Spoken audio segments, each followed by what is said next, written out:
Good morning students. आज हम लोग हिंदी ग्रामर में चैप्टर नंबर 11 की रीडिंग करेंगे जिसका नेम है संबंध बोधक। संबंध बोधक से ही अर्थ स्पष्ट है कि ये किसी के साथ संबंध की व्याख्या कर रहे हैं।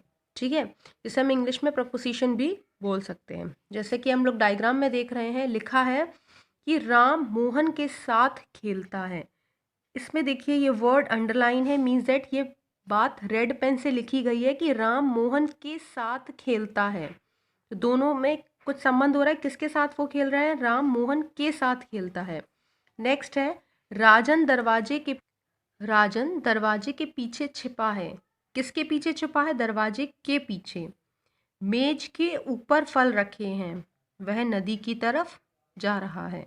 ये चार डायग्राम में अलग अलग चार बातें हैं। जैसे कि चित्रों के नीचे लिखे वाक्यों में के साथ, के पीछे, के ऊपर और की तरफ शब्द संज्ञा शब्दों के साथ प्रयुक्त होता है। इसका संबंध वाक्य के दूसरे शब्दों के साथ बता रहा है, अतः ये संबंध बोधक अवयव है।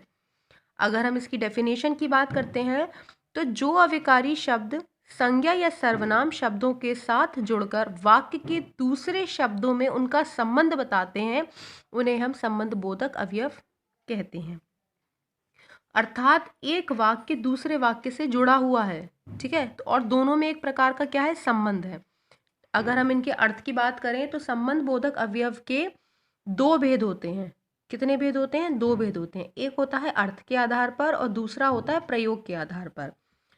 अगर हम अर्थ के आधार पर की बात करें तो इसके भी आपके अलग अलग पार्ट हैं, जैसे कि स्थानवाचक, कालवाचक, साधनवाचक।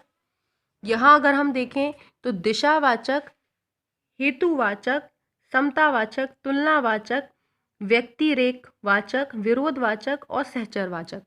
ठीक है, तो सबसे पहले हम यहाँ पढ़ लेते हैं कि क्या है स्थानवाचक। स्थानवाचक के अंदर, के बाहर। हम जैसे कहें कि कमरे के अंदर, तो कमरा एक स्थान हो गया कि नहीं हो गया? कमरे के बाहर, छत के ऊपर, छत के नीचे, बगीचे के बीच में।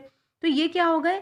किसी स्थान को बता रहे हैं। जैसे कि कालवाचक की अगर हम बात करें, के पहले, दोपहर के पहले, शाम के बाद, तो ये काल हो गया, समय हो गया कि नहीं हो गया? अगर साधनवाचक की अगर हम बात करें, के द्वारा, हम बस के द्वारा, हम तुम्हारे जरिए, तो ये एक साधन हो गया। ठीक है, ये तीन आपको समझ में आ गए होंगे।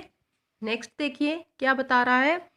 दिशावाचक, सामने, निकट, दूर, समीप, और। ये दिशा ही है ना, जैसे हम किसी को बताते हैं आपके सामने, है ना, हॉस्पिटल के निकट, विद्यालय से दूर, रेलवे स्टेशन के समीप, तो ये क्या हो गई? दिशा हो गई। हेतुवाचक क्या कहता है? के लिए, के कारण, हेतु, मतलब इसके लिए ऐसा होना चाहिए, उसके लिए वैसा होना चाहिए, तो ये क्या हो गया? आपका हेतुवाचक हो गए। नेक्स्ट है आपका समतावाचक। समतावाचक क्या कहता है? के अनुसार, के सदृश्य, के तुल्य, के तरह, के समान, ये क्या होगा? समतावाचक। हम कहेंगे कि आपके अनुसार, है ना, तो ये क्या होगा? आपकी समानता के विषय में बता रहा है। नेक्स्ट है तुलनावाचक, कंपैरिजन हो रहा है यहाँ पर, जैसे कि के अपेक्षा, के आगे, के समान, के सामने। व्यक्तिरेखवाचक क्या क्या कहता है? के अलावा, रहित, सिवाय, अतिरिक्त आदि। विरोधवाचक क्या कहता है? प्रतिकूल, के विरुद्ध, खिलाफ, उल्टे आदि। सहचरवाचक क्या कहता है? के संग, के साथ, समेत, सहित आदि।